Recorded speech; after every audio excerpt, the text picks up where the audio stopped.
Hello नमस्कार दोस्तों, स्वागत है आप सभी का सत्या एक्सीलेंट यूट्यूब चैनल पे। दोस्तों आज मैं लेके आया हूँ आईटीआई सेकेंड ईयर वालों के लिए बहुत ही इंपॉर्टेंट क्वेश्चन, जो कि मैं आपको ये क्वेश्चन एक मॉडल पेपर के रूप में दे रहा हूँ और बहुत ही इंपॉर्टेंट क्वेश्चन है। आप वीडियो को कंप्लीट देखिएगा और हर एक क्वेश्चन के बारे में आपको जानकारी भी दिया जाएगा। तो वीडियो को कंप्लीट देखिएगा दोस्तों, और चैनल पर नए होंगे तो चैनल को भी सब्सक्राइब कीजिएगा, क्योंकि आई से जुड़ी आपको हर एक जानकारी, हर एक यहाँ पर क्वेश्चन आपको बताया जाता है। तो चलिए आज का क्वेश्चन हम शुरू करते हैं क्वेश्चन नंबर 1 से। पहला क्वेश्चन है, हाई हेड तथा निम्न आश्रयों के लिए खाली स्थान वाटर टरबाइन का प्रयोग किया जाता है। मतलब किस टरबाइन का प्रयोग किया जाता है?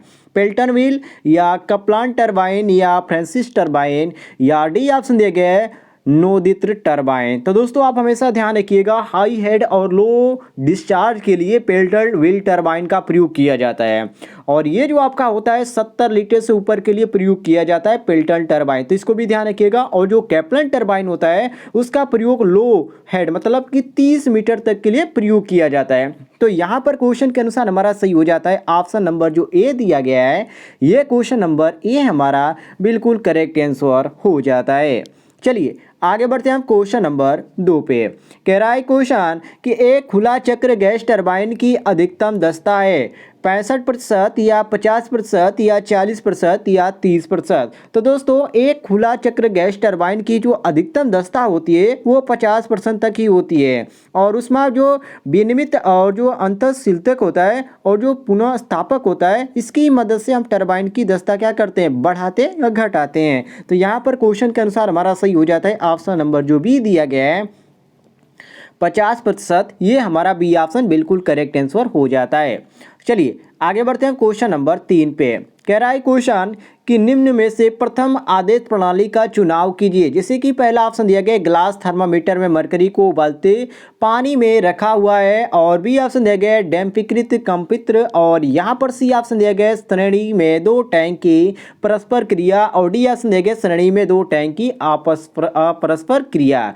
तो दोस्तों यहाँ पर हमारा जो सही हो जाता है वो आपका ऑप्शन नंबर ए बिल्कुल करेक्ट आंसर हो जाता है, क्योंकि यहाँ पर जो हमारा दिया गया option number a glass thermometer में मरकरी को उबलते हुए पानी में। ऐसा क्यों होगा? क्योंकि आदेश जो प्रणाली होता है दोस्तों, इसको ध्यान रखिएगा, आदेश प्रणाली ग्लास थर्मामीटर में मरकरी को उबालते पानी में ही रखा हुआ होता है। तो यहाँ पर क्वेश्चन के अनुसार हम ऑप्शन नंबर ए बिल्कुल करेक्ट आंसर मारेंगे। चलिए आगे बढ़ते हैं क्वेश्चन नंबर 4 पे। कह रहा है क्वेश्चन की फ्लेपर नोजल का प्रयोग खाली स्थान नियंत्रण में किया जाता है, इलेक्ट्रॉनिक या हाइड्रोलिक, या सी ऑप्शन दिया गया यहाँ पर न्यूमेट्रिक, और डी ऑप्शन दिया गया इलेक्ट्रिकल। ठीक है, तो यहाँ पर हमारा जो सही हो जाता है ऑप्शन नंबर सी बिल्कुल करेक्ट आंसर हो जाता है न्यूमेट्रिक, क्योंकि दोस्तों फ्लो पर नोजल का प्रयोग न्यूमेट्रिक नियंत्रण में ही किया जाता है, इसलिए यहाँ पर हम मारेंगे ऑप्शन नंबर सी बिल्कुल करेक्ट आंसर। चलिए आगे बढ़ते हैं क्वेश्चन नंबर 5 पे। क्वेश्चन नंबर 5 है, तापक्रम पैमाना बनाने हेतु शुरुआत में वाइन को थर्मामीटर द्रव के रूप में प्रयोग किया गया था। बनाया हुआ पहला प्रायोगिक अर्थात एम्पिरिक पैमाना खाली स्थान मापता था। क्या उस समय मापता था? रिम्यूर या फारेनहाइट या सेंटीग्रेड या केल्विन। तो दोस्तों तापक्रम पैमाना मापने या बनाने हेतु शुरुआती में इसको वाइन को थर्मामीटर द्रव के रूप में प्रयोग किया गया था, अर्थात ये बनाया भी जो गया था वो बनाया हुआ पहला प्रायोगिक पैमाना फारेनहाइट पैमाना था। तो यहाँ पर क्वेश्चन के अनुसार हमारा बी ऑप्शन बिल्कुल करेक्ट आंसर हो जाता है, बी ऑप्शन करेक्ट मारेंगे। चलिए आगे बढ़ते हैं क्वेश्चन नंबर 6 पे।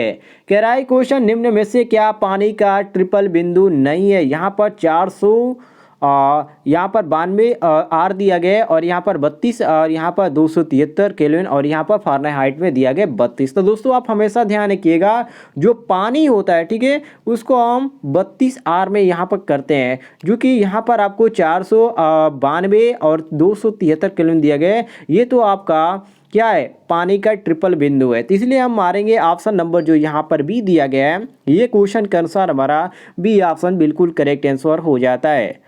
चलिए नेक्स्ट क्वेश्चन पे आते हैं, क्वेश्चन नंबर 7 पे। कह रहा है क्वेश्चन आमतौर पर निम्नलिखित में से किस वितरण प्रणाली का प्रयोग नहीं किया जाता? 3 फेज 4 वायर या 3 फेज 3 वायर या सिंगल फेज 3 वायर या सिंगल फेज 4 वायर। तो दोस्तों आप हमेशा ध्यान रखिएगा, सिंगल फेज 4 वायर जो होता है डिस्ट्रीब्यूशन सिस्टम का प्रयोग नहीं किया जाता है। अब ऐसा क्यों होता है? क्योंकि दोस्तों डिस्ट्रीब्यूशन सिस्टम के लिए जो प्रयोग किया जाता है वो आपका RYB होता है और NG, मतलब कि R का मतलब फेज और Y मतलब फेज और B मतलब प्लेट। रेड येलो ब्लैक जो होता है ये फेज के क्रम में होता है और जो NG होता है ये न्यूट्रल होता है और G आपका ग्राउंड वायर होता है। तो इसको ध्यान रखिएगा, 3 फेज सिस्टम के लिए 3 वायर 3 फेज 4 वायर, ठीक है, और वन सिस्टम के लिए 1 फेज सिस्टम के लिए 1 फेज 2 वायर और 1 फेज 2 वायर, बस इसको ध्यान रखिएगा। तो यहाँ पर क्वेश्चन के अनुसार हमारा सही हो जाता है ऑप्शन नंबर डी, बिल्कुल correct answer, single phase 4 wire. इसको ध्यान रखिएगा, बहुत ही इंपॉर्टेंट क्वेश्चन है। चलिए क्वेश्चन नंबर 8 पे आते हैं। कह रहा है क्वेश्चन, प्रोत्कर्षों के मामले में निम्नलिखित में से कौन सी युक्ति सप्लाई को रोक देती है? अर्थिंग स्विच या श्रेणी रिएक्टर या आइसोलेटर या परिपथ वियोजक। तो दोस्तों आप हमेशा ध्यान रखिएगा कि जो आपका सर्ज जिसको हम बोलते हैं, ठीक है, उसको रोकने के लिए इस सीरीज रिएक्टर का प्रयोग किया जाता है। और जो सीरीज रिएक्टर होता है इसके प्रयोग से सिस्टम की जो प्रतिबाधा होती है वो बढ़ जाती है। तो इसलिए यहाँ पर हम मारेंगे ऑप्शन नंबर बी, बिल्कुल करेक्ट आंसर, श्रेणी रिएक्टर। बी ऑप्शन यहाँ पर हमारा बिल्कुल करेक्ट आंसर हो जाएगा। आइए आगे बढ़ते हैं क्वेश्चन नंबर 9 पे। कह रहा है क्वेश्चन की प्रकाश ऊर्जा को विद्युत ऊर्जा में परिवर्तित करने वाली युक्तियां कहलाती है? प्राइमरी सेल या सेकेंडरी सेल या फोटोग्राफिक युक्तियां या फोटो इलेक्ट्रिक युक्तियां। तो दोस्तों ये बहुत ही इंपॉर्टेंट क्वेश्चन है और ये बार बार ये क्वेश्चन आपसे परीक्षा में पूछा भी जाता है। तो आप हमेशा ध्यान रखिएगा, सोलर सेल द्वारा इस सौर विकिरण के उपयोग में डीसी में परिवर्तित करता है और वो आपका क्या होता है, ब्लॉकिंग डायोड होता है, ठीक है। तो यहाँ पर क्वेश्चन के अनुसार ऑप्शन नंबर जो हमारा सही हो जाता है फोटो इलेक्ट्रिक युक्तियाँ, ये हम डी ऑप्शन बिल्कुल करेक्ट आंसर मारेंगे क्वेश्चन के अनुसार। क्लियर हो गया दोस्तों? अर्थात जो प्रकाश ऊर्जा को विद्युत ऊर्जा में परिवर्तित करने वाली जो युक्ति होती है वो आपका फोटो इलेक्ट्रिक युक्ति होती है। इसलिए यहाँ पर मारेंगे ऑप्शन नंबर डी, बिल्कुल करेक्ट आंसर। चलिए क्वेश्चन नंबर 10 पे आते हैं। वेरी वेरी इंपॉर्टेंट क्वेश्चन है, ध्यान से देखिएगा। और इस तरह के क्वेश्चन पाने के लिए नीचे आपको एक रेड कलर का बटन दिख रहा होगा सब्सक्राइब वाला, उसको दबाकर बगल में घंटी वाला आइकन को दबाकर और नोटिफिकेशन पे क्लिक कीजिएगा। आपको इस तरह की हर एक जानकारी पर डे मिलती रहेगी। तो चलिए क्वेश्चन नंबर 10 हम शुरू करते हैं। कह रहा है क्वेश्चन की ऊर्जा के नवीकरणीय स्रोत में निम्नलिखित संसाधन सम्मिलित नहीं है? सौर ऊर्जा या पवन ऊर्जा या न्यूक्लियर ऊर्जा या जैवपिंड गैस ऊर्जा। तो दोस्तों आप हमेशा ध्यान रखिएगा, ऊर्जा का जो नवीकरणीय स्रोत होता है वो आपका न्यूक्लियर ऊर्जा नहीं होता है।